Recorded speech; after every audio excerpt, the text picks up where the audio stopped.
I just tell jokes. I don't know. He had an issue with it because I did it. I was like, man, yeah, Kevin. I just did a little impersonation, but I had like powder on my nose. Here, I'll do it like this. Hello. Hello, gotcha. Welcome to Positively Charlotte. I didn't know I was doing this. And she's dead. I'm sorry, I'm not allowed to say that one. The man, the myth, the legend. Steve-O, how are you? Welcome to the Comedy Corner. You know, this state of affairs right now, I think we can all use a good laugh, and Charlotte has some amazing comedians rolling through, so I'm just going to keep updating you. We're going to talk with them and find out what makes them laugh and what makes them funny. So we've got LaVar Walker in the house. He's performing at Duckworth's Comedy Club, the comedy club at Duckworth's, to get it right. We've also got my producer, Ryan, who's going to join us throughout the show. So, gentlemen, we're going to get this started? Let's do it. Let's go. Okay, so LaVar, you said that you love Charlotte, which I appreciate. You like the greenery. Terrific place, wonderful city. LaVar, Everybody loves Charlotte. Listen, Terrific place, no greater place than Charlotte. No, I like it. I love Charlotte. I was like, I'm not touching it. I don't want to get canceled, so better you than me. I know, right? I'm about to lose everything just doing the impersonation, right? Okay, so talk to me. You are from Chi-Town. Chicago. You're from the born South right, Side. South Side. Is Chicago, is that what you literally let my name? Is it that rough? It was rough growing up. I mean, I come from a dual parent home, Okay. a loving home. But we grew up in the neighborhood. I grew up in the neighborhood. Yeah. So as a kid growing up on the South Side, when you walk out the house, you got to survive in your surroundings. You got to kind of adapt to what's going on, just for survival. And this is me coming up in the 80s and 90s. The crack epidemic, all the craziness. Okay. All that. Did you use comedy as a way to survive? Because I know in my life, I find everything funny. It could be the worst thing ever, and I'm laughing. Comedy has gotten me out of some situations. Such as? About to get beat up or something, and I'd say, man, don't do this to me. Just something. Yeah. It was just a way of survival. Yeah, but he said, get out of here, just laugh or whatever. And, but I was naturally funny. I just used to talk to people. Yeah. But you had a serious side as well. You worked as a pharmacist for 20 years. Yes, I practiced pharmacy for 20 serious years. Brother right there. But I mean, I'm me. Like, I feel like I'm a comedian that happens to be a pharmacist more so than a pharmacist that's a comedian. So were you at work just cracking up? Because I can't imagine what you saw. People get mad if they're pharmacists.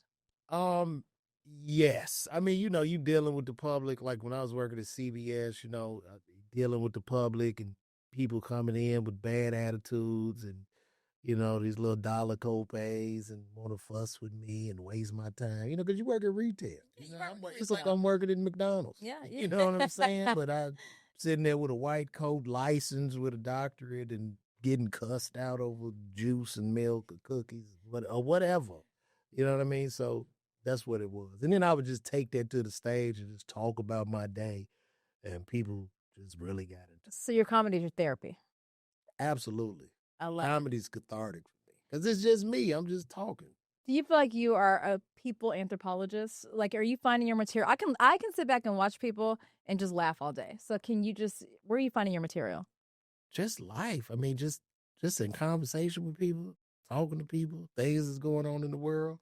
It's just my perspective.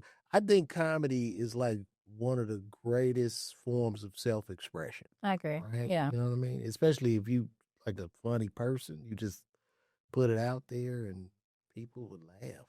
I don't know. Sometimes I wouldn't even understand. I would try to be serious when I was young. People laugh. I said, why is you laughing? You're a funny person. I'm serious right now. You know what I'm saying? Like, I'm not even playing. You know what I mean? So it's God, a gift. It's what I do, who I am. Is anything off limits? Can I ask you about Mike Epps? Am I allowed to ask you about Mike Epps? Okay. So y'all had a famous, I don't know if it was a beef or what it was, situation. Did you ever make up, and can you make up from that? Yes, we did. Give the people the background. So I did a joke about him, you know what I mean, about him being on cocaine. And at that time, I was like with the Plastic Cup Boys or whatever. And a mutual friend that we knew, I think kind of put a lot of gas on it, You know what I'm saying? And Some then, sauce on it. yeah, and then I didn't even know because dude was like, "Yeah, Mike ain't tripping over that." And then I go outside and they beating me up. So then I got to call the police and sue. But that's what I do because I'm not a street guy. But it, it happened. It was a very dark time in my career because I was doing good. I'm like, man, why the hell I'm out here like I'm a street person? Right. But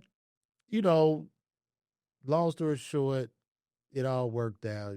We was in the movie Uncle Drew together, and also currently streaming on BET Plus the new season of Comic View. He hosted. I'm on the show. You made amends. Yeah, I ain't got no beef. I guess, how do you know when funny's not funny? Because here's the thing. Obviously, you made a joke. He took it seriously. How do you, as a comedian, walk that line? I just tell jokes. I don't know. He had an issue with it because I did it. I was like, man, yeah, Kevin. I just did a little impersonation, but I had like powder on my nose, and it was like I was snorting. Yeah, Kevin, I said you wouldn't. Yes, and he took it personally. I didn't even know him at the time. You know what I'm saying? But you made the repercussions. All right. Yeah, it was cool, but I did what I had to do. How do you describe the state of comedy right now?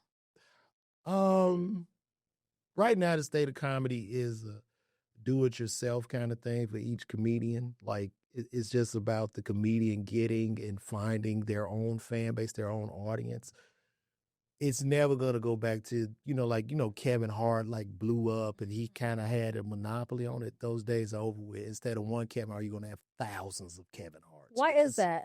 Because of the internet. So the internet has literally leveled the playing field of comedy. You know what I mean? I'm cool. Good friend of mine, a young brother, Matt Rife, who went through the moon with TikTok. That wasn't the industry that pushed Matt, and Nate Jackson and Josh Johnson. The internet runs comedy because it's the comedy going directly to the comedian going to the fans. No movie's going to save a comic. No television show is going to save a comic. Not in this day or not heading into the future. That is over with. Then how do you pivot as somebody that broke on the scene in traditional media? As we're sitting here, this is airing on our app. Like, how did you do the pivot?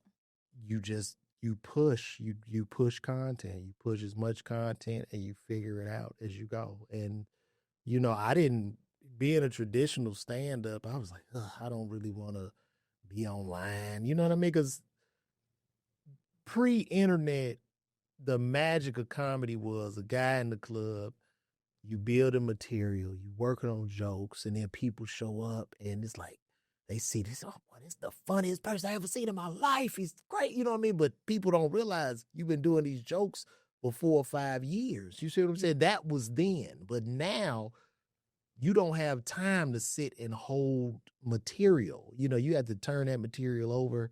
You need to be pushing out because you need to be interacting and building a fan base. This is no more like I did Last Comic Standing and all that stuff. Yeah. That's done. It's done. You are on tour now. You're performing at the Comedy Club at Duckworth. So speaking of that, do you find that people are still going to comedy clubs the same? Because the difference is, back in the day, like I'm 43, you go to the comedy club and be like, this was like, appointment booking. Now I can laugh on my never known you was 43. Thank That you, is boo. crazy. That's on crack. Thank you. Thank you. I'll take it. But you know what I'm saying? Like the comedy club would be a date. Now you can just get on your phone and laugh. So you find that people are No. More people are coming to comedy clubs. Right. I mean, and like I said, it's really up to the comedian to build that connection with the fan base. And they'll come. But people are building these connections through social media, through digital media, because you're able to pop up on a person like all day long. Like they keep pulling the phone out. And the more they look, the more the algorithm is going to show you. And that's just what it is. No one is going to beat this thing. It's what it is. You've embraced it. Oh, you don't have a choice. You either embrace it or die.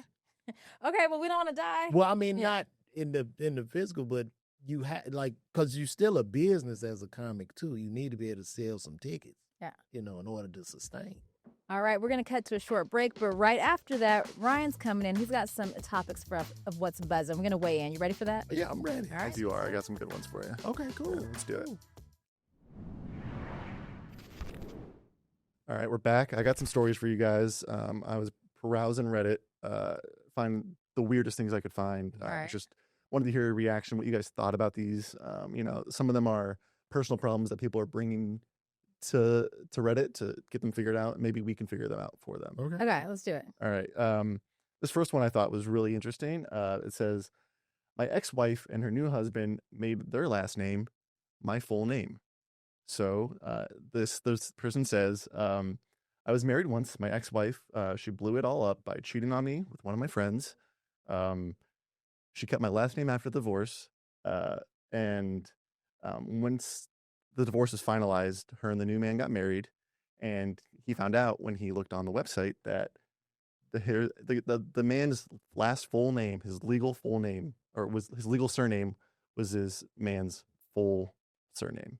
So he looked up and his name was like Jerry, Tom Smith. Like it was someone's full entire last name. He'd stolen it. Oh. Like the new husband. The new husband stole the old husband's stole name. the husband's name, so his wife, everything.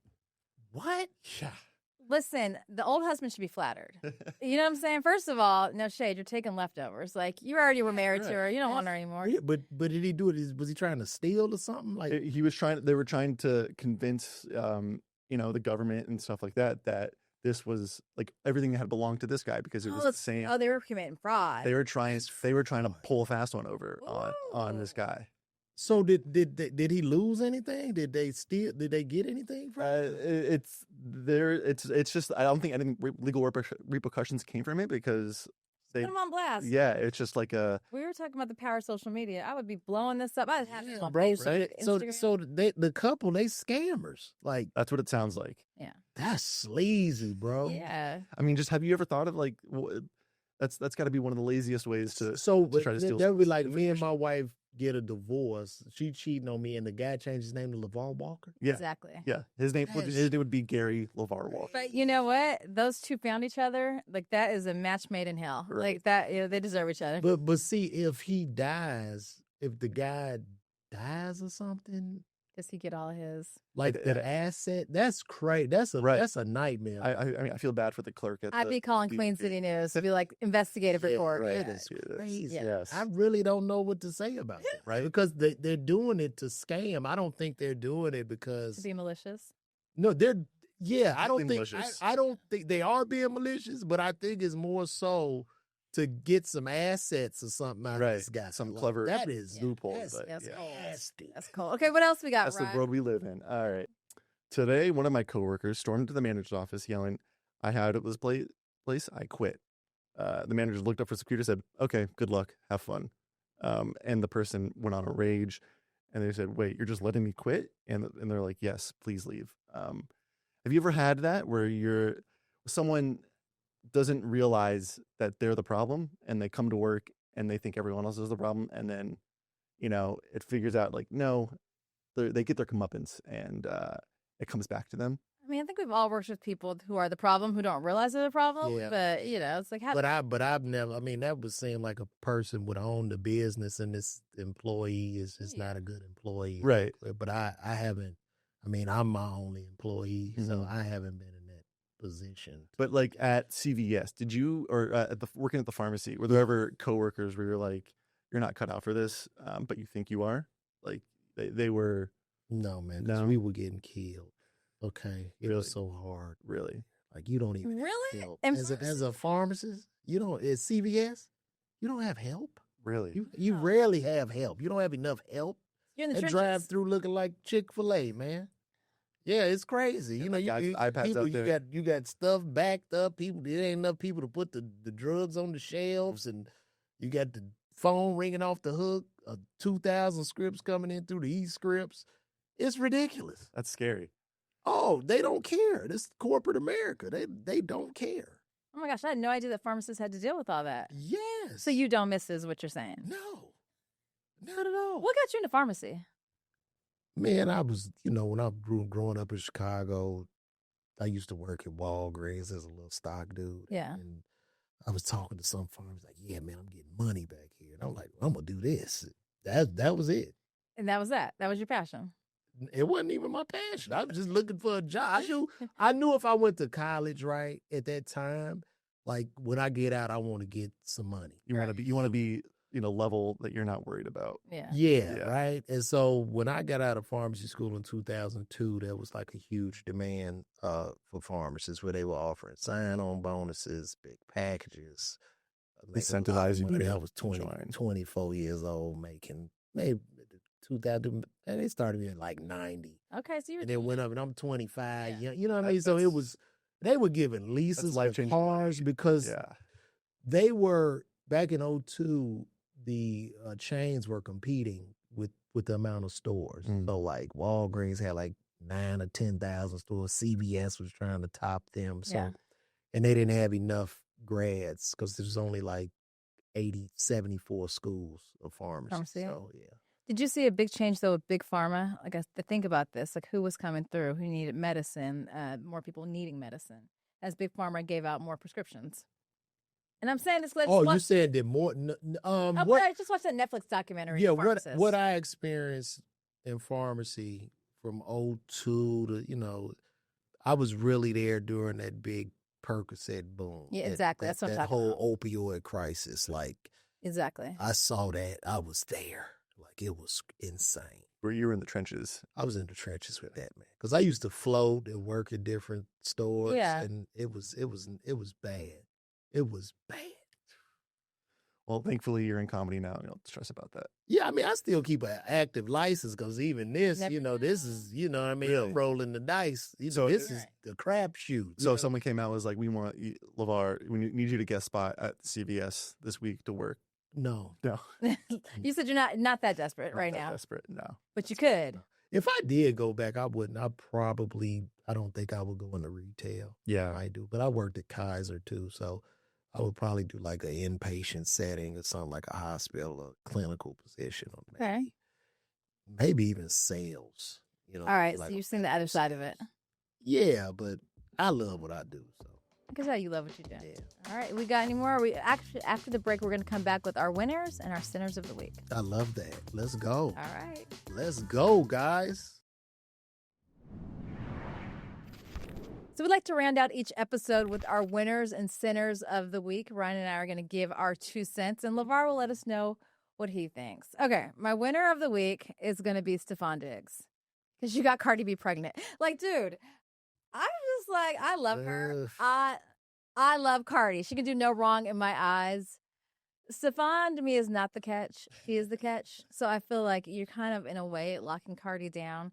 And you went for that. I heard a Yeah, that's a little. I mean, first of all, Cardi's still married. The divorce isn't finalized. Tell Offset that And he was in outside. the state of Georgia, understandably so, I'm not saying that they would do something like this, but Offset could possibly be responsible for child support. And in the state of Georgia, they are married, so legally, that is Offset's child. So if Offset's petty enough, he could jump in there and be like, give me some comeuppance for this. Give me some. No, they could go after him. They could go after Offset. She could go after Offset for child support for his child. Only a man would think That's in the state of Georgia. Now, peep this. If my wife goes out and cheats on me and has a baby, right? I'm responsible for that baby, right? If I go out and cheat on my wife and have a baby, my wife ain't got nothing to do with that child. Listen. Do you see that? Do you Right. see what a pickle the man? What the pickle the man is in, bro? They're Like making that it is easy. the pickle the They don't man make is it in. easy. It's rough. Yeah. That's rough. Well, sorry. But shout out to Cardi B. I'm glad she is having another child. That's beautiful. Like, do your thing, Cardi. All right. Yeah. Stephon Diggs, a kid might be an NFL player. Yeah, I'll take that. Good genes. Yeah, good for you. And a lot of the female rappers are going to athletes now. I'm noticing, Cash Doll.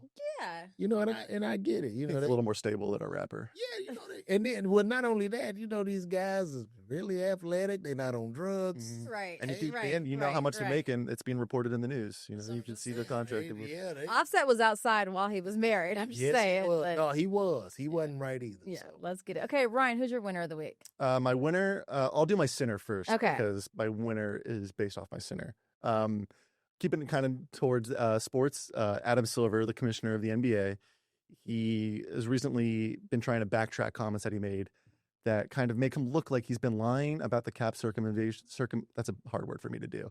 You know, he's been lying for Steve Ballmer. And there's been some things about Kawhi Leonard's contract, and it seems fishy. And Adam Silver doesn't seem to be completely honest about his position on this. So I think he's been exposed in the limelight recently. So I think he's been my center of this week. All right. Yeah, Adam Silver to me, the league to me is declining. I mean, it doesn't seem to be an exciting product like it was in the Jordan-esque era. And it doesn't seem like he's trying to push it back to the way it was. I mean, it seems like he's leaning more into it. I don't even know why you would change how beautiful the game was at that time. You know, everybody penetrating. Is gone. Yeah. It's become a player league. Yeah, it's just they sitting out waiting for a three. Mm-hmm. It's just not really fun. Players are able to sit out for 3 or 4 games just because they're tired. They don't run plays. Everybody's just shooting. I agree. And then too, understandably, like as a player, bro, like if you give me, I'm 21, and you give me like $100 million contract, and I haven't laced up my shoes, and I'm coming from zero. Listen, I might not want to go to practice, right? Right. I might want to take a nice young lady. Let me enjoy to Monte Carlo. First time ever having fun. On the ball. Like, I really don't like these guys. Like, I don't feel like sweating and running. You know what I mean? Like, this is what the game is turned into. Yep. And also, too, you know it's a changing league because Jeannie Buss sold the Lakers. That is the writing on the wall, bro. Yep. Like, it's like a lot of owners are selling. I think it's at the peak. Mark Cuban just sold. Yeah, they see it. It's like, what is happening? There's a change. And people can't afford to get. They've priced out regular people. I mean, even going to the game. Fellas, I'm keeping us on track because this is not the sports. I'm sorry, my That's bad. okay. We're gonna will it back in because we're gonna get back to the center of my center. You had your center. So that was my center. Okay. Yeah, and then the winner is just the journalist that exposed him, Pablo Torre. My buddy, Yeah, he did great. His reporting's been amazing. His podcast is great. If you just listen into it. Pablo Torre. Pablo Torres. He's amazing. Wait, who did he expose? Adam Silver. He's so he exposed all of this Kawhi stuff has come from his reporting directly from his reporting. Okay. Yeah. So it's been like they've been adversarial where people are directly like Mark Cuban is being mean to him. Okay. Adam Silver's like calling him out. So he's being backed up by his evidence, and I think that's a win for me. That's a good journalist.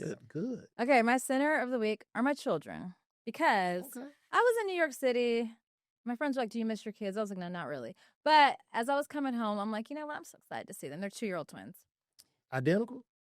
So when they're boy girl, so they're fraternal. Oh, cool. So I was so excited, you guys. I got home, their nanny brings them in. I was like, twins. And my daughter goes, Little Morphle. And my son goes, no, mama. So Little Morphle's this cartoon she's obsessed with. Okay. She just wanted to watch the cartoon.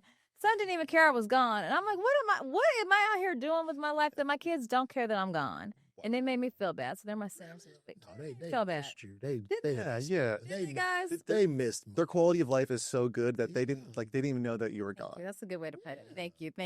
Well, LaVar, we want to say thank you so much. You know, thank y'all for having. We appreciate. Come to the show tonight if you can. Yeah, keep making us laugh. Y'all not coming to the show. You will? No, you're not. Why not? People do this all the time. Y'all interview comics come to the station. Y'all say the same. Yeah. No, I'm not gonna lie to you. I'm not coming because I'm already. The last comic that came, I went to a show. Huh? The last comic that came, I went to a show. Who? James Austin Johnson. Really? Yeah. Was it good? It was pretty good. Not what I was hoping, but I enjoyed it. I enjoyed it. Come check it out, man. Well, all right. It's good. I got them twins. I can't come. You can't come. No, but I'll be there in spirit. See? I knew that was happening. I knew she was. I saw the look in her eyes and I said, I'm going to lay down. I ain't. I'm tired. I told you I was in New York, them kids. I'm tired. Yeah, she has been traveling all week. Thank you. Okay. Well, we appreciate you. Come back anytime you're in the Queen City. Yes, we love Absolutely, man. This is amazing. Thank y'all for having me. Thank you.